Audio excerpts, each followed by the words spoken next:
So I did my presentation on the Freedmen's Bureau. Since slavery was abolished at the end of 1865, the government had to help find a way to have African Americans make a living outside of slavery. They did this by giving them pieces of land and giving agricultural help. The village they built was called Freedman's Village. While this community grew, the Civil War was still happening in the country. In April 1865, not only did General E. Lee surrender his army to General Ulysses S. Grant, but the War Department, who oversaw the distribution, handed over the task to the Freedmen's Bureau. This bureau was established by the U.S. Congress to further the Reconstruction by helping former slaves transition into the life of freedmen. This policy to provide for the newly freed slaves was first only a war-related thing in the civil rights guarantees of the Freedmen's Bureau Acts. It later turned into a peacetime statute in the Civil Rights Acts of 1866, and after that, the 14th Amendment. By building more schools, churches, institutions, and aid societies and employment opportunities, their village was growing little by little. But these actions did not settle well with the whites, more so the low-income whites.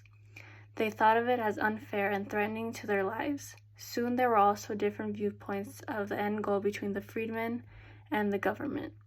When there was once a lot of support for Reconstruction programs, it slowly started declining. Support for African American rights slowly started disappearing as social and political reconciliation and reunion was ruined, which resulted in radical Reconstruction and Republican political control losing their influence. Freedmen's Village was especially vulnerable, being heavily backed by the government. Among officials of the village, hostility arose because of all that was going on.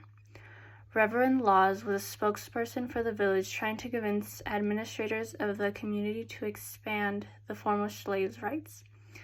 But because of the new circumstances, this caused him to gain enemies.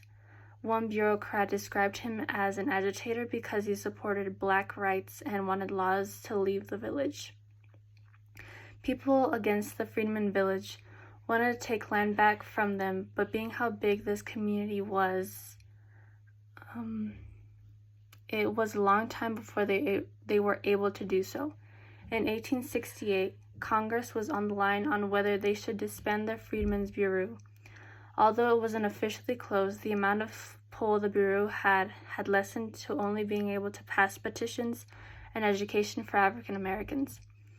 That same year, the government tried closing down the Freedmen's Village, but were not successful. The village itself was able to continue because of its well-crafted homes, buildings, and layout. Other camps that were similar to it, but not quite, were easier to uproot because of how poor they were. Some were closed as early as immediately after the Civil War. Despite having early support from the federal government, the War Department and the Freedmen's Bureau in the 1870s, support became weaker. Finally, in 1872, it was a second attempt at trying to abolish the Freedmen's Bureau, and it was successful. There was some speculation about the whole Freedmen's Bureau being racially exclusive, as having more favor towards the African Americans, and that was part of the reason that some whites from the South wanted it to close down.